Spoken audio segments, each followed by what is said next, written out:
I'm starting a new segment called Rhinos. Rhinos, or you could call them centrists or the Uni Party or the bipartisan people, the people that are defending the status quo. And boy, are they going to line up to come after President Trump's agenda now. I just talked to a friend of mine today, longtime friend, known him since we were in elementary school. And he said, President Trump is changing things too quickly. He's freaking out. Well, of course, because President Trump has a limited amount of time to overturn the post World War II Democrat liberal order. And what he's going to do is he's going to unmask all the Republicans that are really Democrats in Republican clothing. Let's listen to this first clip. To the United States, but Fords and Chevys made in the United States, all those prices are going to skyrocket. Now, could Republicans in Congress specifically be doing more to push the president to try to de-escalate his trade war? What leverage do you have? Well, in Article 1 in the Constitution, really tariffs should be a congressional initiated action. So this should come from Congress. However, I think we made a mistake. In the past, we passed legislation that gave the president some temporary tariff authorities. And I think we should look back and maybe restore the power back to Congress and take away the authorizations that we've allowed the presidents, not just President Trump, but President Biden and President Obama before him. This power should reside in the House and the Senate. And we have the power of the purse. And so I think we should restore these authorities back to the House. Oh, that's an interesting proposal. Let's see if that happens. That is Representative Bacon from Nebraska.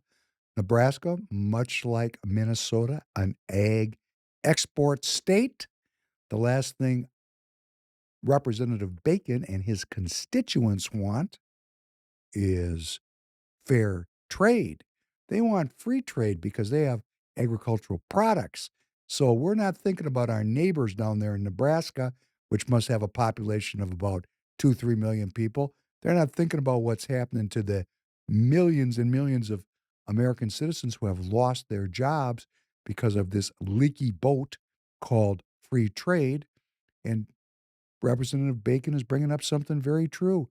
The Constitution does delegate the powers of tariffs and trade to the Congress. The Congress gave that power to the president, and the president will not be giving it back anytime soon because they can try to make this end run and restore those powers as they were originally delineated. However, they will have to get Speaker Johnson and Majority Leader Thune to bring up this idea for a vote, and that ain't going to happen because anybody steps into the batter's box to oppose the president on issues of this import will, in fact, be taking their last swing. Representative Bacon is a rhino's rhino. Only one way to get rid of these people, and that is through citizen participation, changing the nature of the Republican Party. Let's listen to another. Oh, this guy, man, this is the original gangster of rhinos, Mitt Romney. If Donald Trump's plans were ever implemented, the country would sink into prolonged recession. A few examples. His proposed 35% tariff-like penalties would instigate a trade war, and that would raise prices for consumers, kill our export jobs, and lead entrepreneurs and businesses of all stripes to flee America. His tax plan, in combination with his refusal to reform entitlements and to honestly address spending, would balloon the deficit and the national debt. So even though Donald Trump has offered very few specific economic plans, what little he has said is enough to know that he would be very bad for American workers and for American families. But you say, wait. Isn't he a huge business success? Doesn't he know what he's talking about? No, he isn't. And no, he doesn't.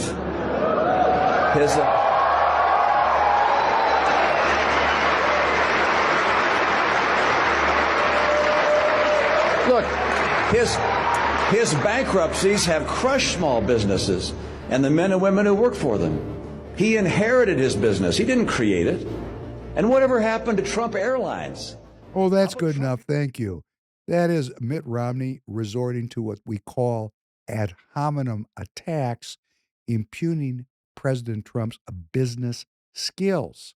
President Trump has been an enduring part of the American business scene my entire life. Mitt Romney, since you're going ad hominem, let's just share for you, my listener, and thanks for being here. While you made your money, you ran a company out of Boston, the state of Massachusetts, where everything's illegal. Boston, called Bain Capital. And how did you make your money, Mitt? You pioneered the idea of going into a distressed American company, buying it for pennies on the dollars, laying off all the workers, packing up all the equipment, and shipping it to China, reestablishing that brand now produced in China and importing the product at pennies on the dollar. The people that had their jobs lost them, and you did this over and over and over again, stripping out the assets of companies, stripping out their trademarks, stripping out their brands, reestablishing the production in China, building your relationship with the Chinese at the expense of everyday American citizens who are just trying to get on by. That's how you made your money, brother. That's who you are. And you just fit in with the Democrat because that's who you are. Let's end with the Democrat. These are very dangerous times. Our founding fathers, like George Washington in this painting behind me, would be rolling in their graves. They helped put together a constitution that had a separation of powers. Now we are witnessing Republicans in Congress willing to relinquish all of their powers under Article 1 of the Constitution. They want to give Donald Trump and Elon Musk a blank check. They are willing to surrender the power of the purse and their duty to the American people. Now, they also want to tear up Article 3 of the Constitution, which is another part of our checks and balances to make sure that the president and the Congress do not do unconstitutional things.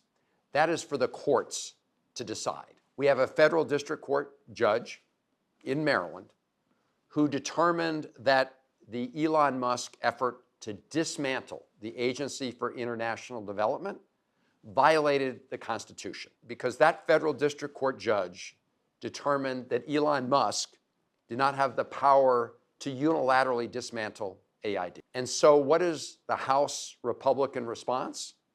They want to impeach him. And they want to impeach any federal judges that apply the rule of law and the Constitution and its requirement for separation of powers.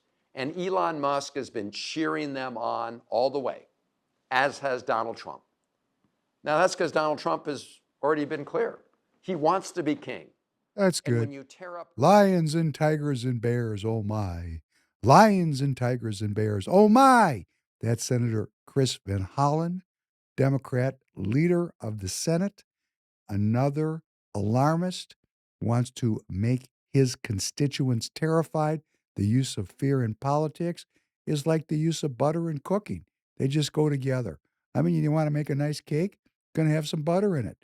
You want to make a nice future for yourself in politics, learn how to lie and use fear to manipulate your constituents.